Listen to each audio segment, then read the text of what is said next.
Hello everyone, this is Riku Keyblade Master, and I just got done watching Arthur's last episodes online, and really? They were pretty good. Pretty damn good note to end up on. But, and those episodes were Blabbermouth and All Grown Up. First of all Grown Up, you know what, PBS Kids? Nickelodeon called. They want their title back. I'm serious. Considering that All Grown Up was the Rugrats spin-off that they made, I'll admit they didn't give a damn about the spin-off too much. Because, you know, they couldn't take as many liberties as they did when they were babies. But still, stolen title. To quote What's-His-Face from, oh, shit. I can't even remember that one movie, but Nostalgia Critic knows which movie I'm talking about. This one kid,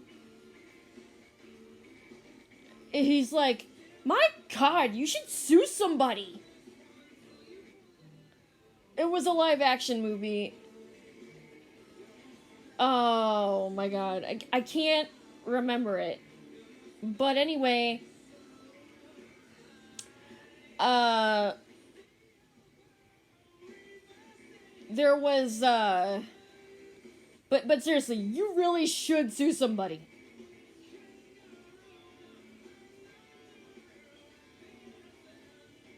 I could totally see it too. Nickelodeon versus PBS Kids. Oh God. That's crazy.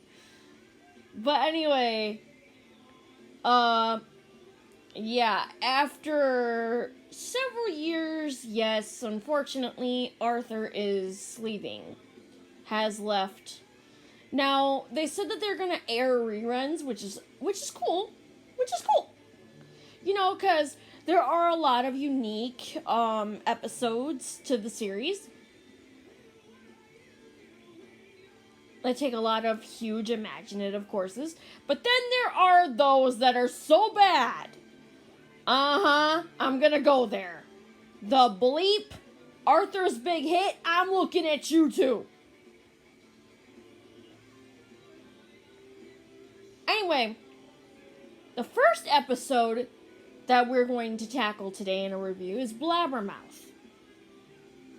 Oh, and quick spoiler warning, if you haven't seen these episodes just yet, don't watch this video until you have. Because I really, really, really don't want to... I might as well put a spoiler warning in right now. I'm going to count down from 10, and on 0, I'm going to start explaining.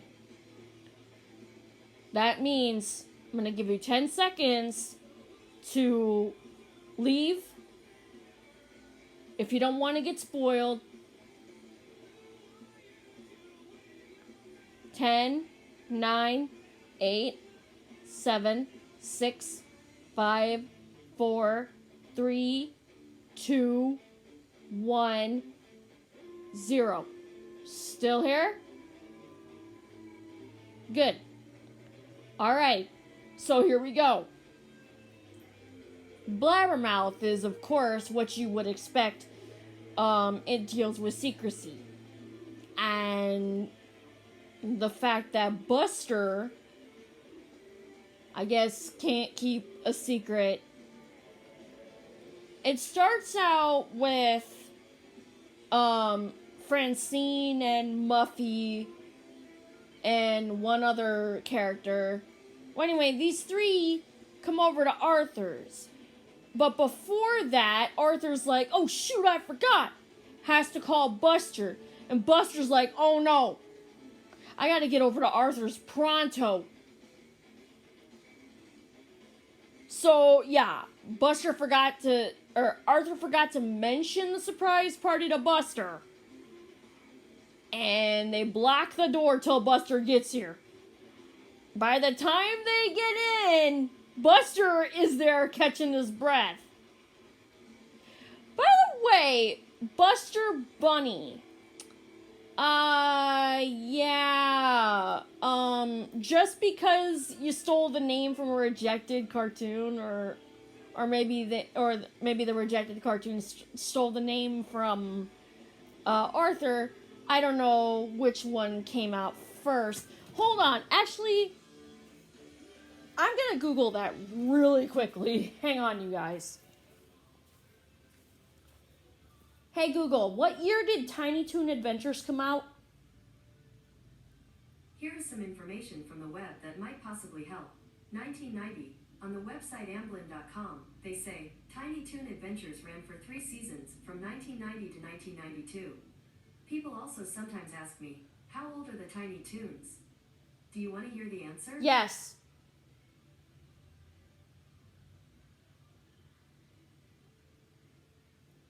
Yeah, hang on. Sometimes this thing doesn't respond very well.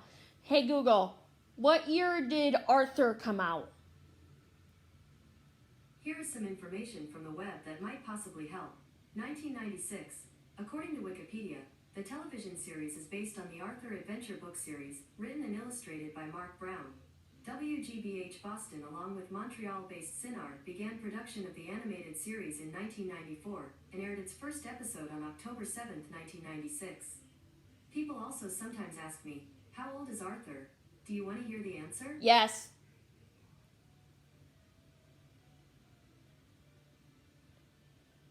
Alright. Well, alright, so it's clear that... Let me know if I can be of service. Alright, so it's clear that Buster Bunny, now that we've gotten to the bottom of the whole Buster Bunny thing, it's clear that Buster Bunny was ripped off from Tiny Toons, at least the name was. So, PBS... Tiny Toons called, they want their character name back. Even though I don't think that Buster, the original Buster's last name is Baxter, you still ripped off the first name. So, yeah. Anyway, but yeah, so Blabbermouth basically was the... They later discover, after some testing Arthur testing Buster about blabbing, So he told them, it's revealed that he told him a bunch of fake secrets because he couldn't trust him with a real secret, because every time Arthur told him a real secret, he blabbed. Well, Buster sees that Arthur blabbed also, but he didn't really specify too much in terms of when Arthur blabbed. In other words, Arthur had more on Buster than Buster had on Arthur.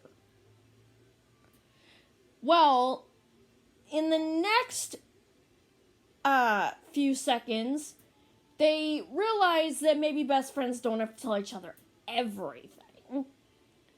It's not always, then that's why that takes all the fun out of it.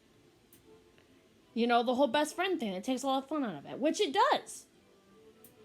Hell, there are still some things I don't know about my best friend, and there are still some things that she don't know about me. Do you see me crying about it? No. Well, anyway, so...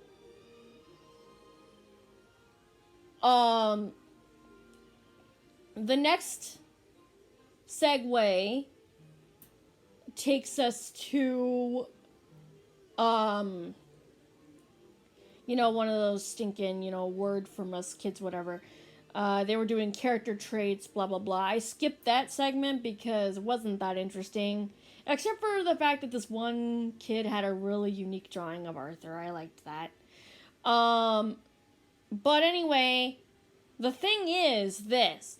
I really liked Blabbermouth. I really did. But the next one, All Grown Up, is where it all ended. So, Arthur goes to check out a book. We don't know which book. But then the librarian gives Arthur the wrong one. So he goes on his Saturday with his friends to the library and tries to swap the book out. Only leaves the book on a desk on the librarian's desk after, trying to find the library in the stacks or whatever. Well, it turns out they find not only a bunch of old books,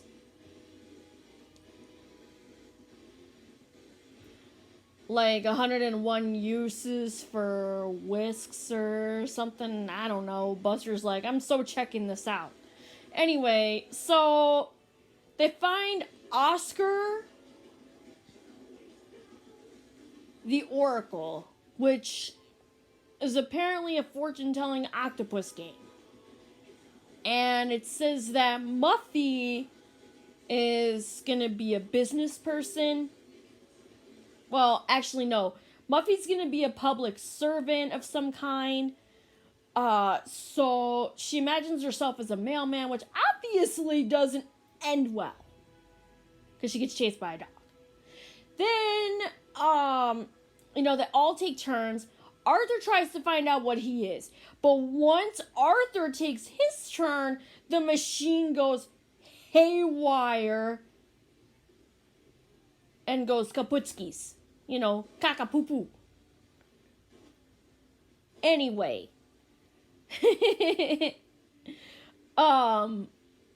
After which, they turn the light off and then head back up to the main library. The guy says, "Oh, here, you forgot your book. You sure you don't want it? There's so many cool drawings in here." Which, Arthur says, "All right, fine, I'll give it a shot." Because it's a book on how to draw different animals. That inspired him to become a writer and an illustrator, apparently. And so he published his first autobiography. Well, he was about to. He was going to show his friends before he published it. Other than his publicist,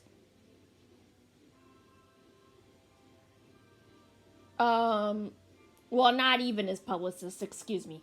Not even his publicist has seen it yet. But he showed it to his friends first. And the first chapter was how he got his first pair of glasses. I swear, if they don't turn that into an audio book, I'm gonna cry. Oh my god, that would be so awesome if they turned it into an audio book or made it into a full-fledged chapter book in large print. That would be so... I would totally read that to you guys. We would do a reading sesh. I would totally read that. We would do a reading sesh if I had the proper lighting. Oh my god, man. We totally would if I had the proper lighting. Shit, now this makes me want to go out and buy a whole mess of children's books. I mean, I have a couple of really old ones, but I'm too scared to touch them because, like I said, they're really old, so... just... some pages could be stuck together, and I don't really want to risk getting a paper cut because of how old these books are. You never know how sharp the pages are. Well, anyway, so yeah. Let me know what you guys think in the comment section below. Most definitely, please let me know. Until next time, I've been Riku Keyblade Master. Comment, rate, subscribe to become a Keyblade wielder, and stay awesome as usual. Please, please, please stay safe. It may be nice for us today, but who knows when our next nice day is gonna be. But yeah, pretty close to... pretty much gonna be close to Easter next month. Happy March 1st, or if this goes up later, like say it went up tomorrow, would be March 2nd, would technically be, well, you guys get the idea. You guys get the idea. As of recording this, it's March 1st. But yeah.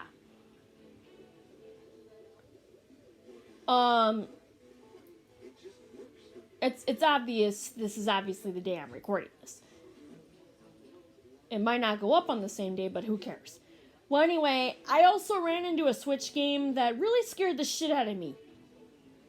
I bought a Switch game. I didn't know it was based on My Hero Academia. I played as Deku, and I was versing the guy in the yellow coat. You know what? You couldn't even choose your language. You couldn't even hardly handle your controls. And the game would sometimes, when you set the controller down, it would sometimes take control of itself. And I swear to God, it's cursed. I am not making this up. You think I'm making this up, but I swear to God, I'm sure many of us have ran into those games that are just legitimately cursed. But yeah, let me know what you think in the comments below. I'll see you next time. Consider that a little bonus for you. The fact that it, like, straight up almost gave me a heart attack. Oh my God. Oh, dude, too fast for me. Oh my gosh. At least I tried. Can't say I didn't try. You know. But too bad it's a lot harder to do Let's Plays on the Switch. Considering you need a capture card and a really good computer. Why the fuck does things always have to get harder? You know? They're supposed to get easier over time, not harder. Ugh. I'll catch you guys later. Love y'all. No joke. I don't know where I'd be without you guys. You're awesome.